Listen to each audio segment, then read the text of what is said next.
But getting back to this game that I never left. I got a young partner that just got into a situation that could have been avoided. Now, like I always say, warning come before destruction. I had already given him good, exhortation, man, to avoid this situation. I already knew it was coming. They was already like kind of like getting into it. He was getting into it with his little broad or what have you. And I've seen, the way sometimes she'd carry herself, and she would sometimes talk back. She would sometimes get loud and things like that. And I would give him instructions, on how to go about it. Now, he decided to listen to another, representative, somebody that's older. He's also well known. But the older P, of course, he was doing this thing in the 70s and things like that. And I love him to death, this P that I'm talking about. But the thing about it is, the older P told him, man, you got to mash on her. You got to sit up there, man, and beat her funky ass. And when that sit up there and disrespect you, man, you better sit up there and go upside that head, man, about your bread. You better sit up there and take her arm out of her socket if she get out of pocket with you, man. And woo, woo, woo, woo. So he putting all of this in the ear. And the whole time I'm telling them, listen, I always think about your freedom. In any situation, it's your freedom first. Y'all already know I've been saying it for the longest. I keep saying it because I want to drill that in everybody's head. Like when you come into a situation, immediately I want you to hear mentally respond and not emotionally react. Because as men, women are going to say and do things that's going to put you in position. They're going to test you. They're going to test you. They're going to see if you about that. If you really about what you say that you is about. If you could actually avoid, getting into a physical confrontation, with her. Like, so the older P, of course, he's telling my little young partner to go upside her head and all of that shit. And then he listening, of course, to, different songs by Sugar Free. And I love Sugar Free, but he got certain songs that is kind of like encouraging, to be on some other shit. So my young partner, the bride, I think he told her to be quiet. And I think she did something under her breath. And man, he sat up there and put hands on her. Now, remind you now, I'd already told him, I said, look, man, I got a feeling about that bride. Every woman, man, can't stand under, certain type of pimping. And if you sit up there and you make that temperature too hot in that kitchen, she gonna start crying, baby. You know what I'm saying? So no, that ain't the bride to be hitting on and all that type of stuff. I just know her flavor. I could see her calling 911 on you. I can see her filling out a police report.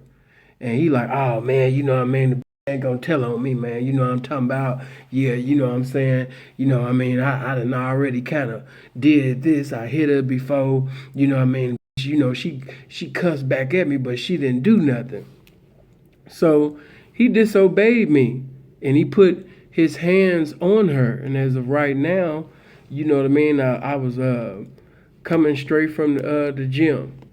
I'm coming from the gym. And as soon as I had walked in the house, phone had went off. You have a call from, and I hear my nigga. My nigga, what you in there for? Well, what's going on? And exactly everything that I warned him about. Like I said, keep that in mind. Warning comes before destruction. God is always going to put somebody in your way. The game is always going to send somebody your way to give you words of wisdom, man, to keep you from getting into a confrontation, to keep your ass from going inside of incarceration. That God is always going to bless you to have that. Warning come before destruction.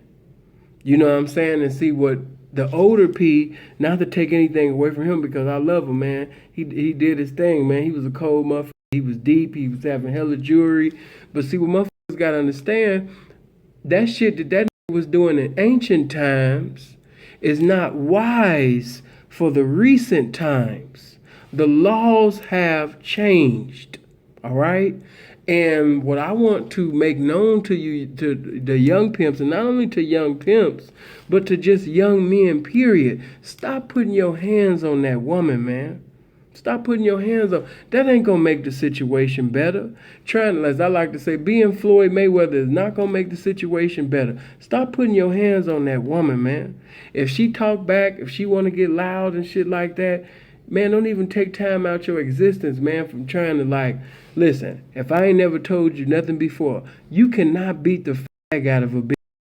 I just stated that on Facebook not too long ago. It's just like a father being angry at his son for being a homosexual. You cannot beat homosexuality out of your son.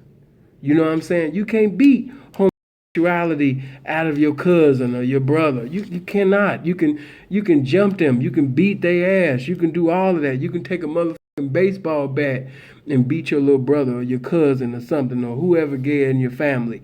And after you sit up there and beat their ass with a baseball bat or shoot at their motherfucking ass, guess what? They still gonna be gay.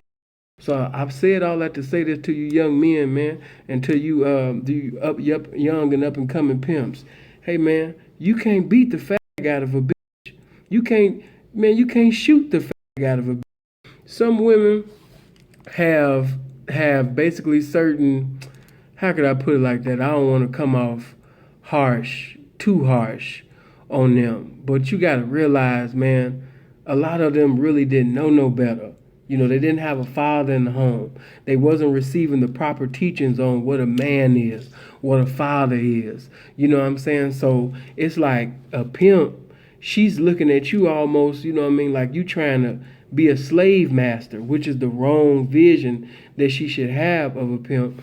But at the same particular time, when you putting your hands on her and things like that, especially if she's not, you know, if she don't have a strong foundation and information about the streets, she gonna tell on you. She gonna tell on you. And a lot of y'all sitting up there calling these girls, now I can't justify that. Snitching is snitching. But at the same particular time, a lot of these women have not been laced properly. They haven't been laced properly, you know, on what to do under, you know, pressure, interrogation. They don't even have the information. And like I always say, I can't expect somebody to logically conform and perform to a behavior that they have not been informed about. These women have not been laced right. And the reason why I know a lot of these women ain't been laced right, because I know you niggas ain't been laced right. You know what I'm saying? You listening to guys, and no disrespect, I love the older crowd. I love the veteran pimps. I love all of them. You know what I'm saying? But the problem is they trying to give you their autobiographical perspective of the game, and they're not realizing that the game basically has elevated. It's a different era now. The laws have changed now. The things that you did in 1975 in the game, you can't do that in 2017. Your ass gonna be under the motherfucking jail trying that shit.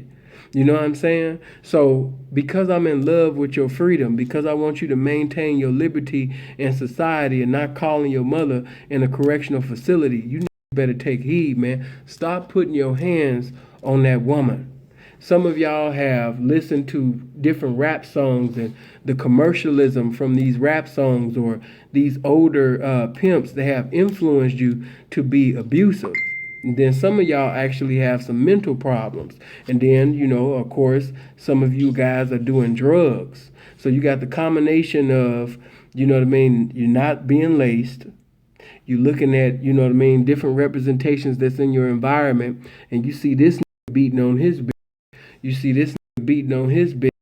And you see that. And so you think to yourself like, okay, this is the right behavior, you know, of a pimp. And I'm telling you, man, a lot of people, the only reason why they haven't been locked up and fucked up and they haven't done 20 and 30 years in jail, it wasn't because they were so smart and gamed up. God was really just merciful to them, just being all the way 100. It wasn't like they just had some, you know, some true game.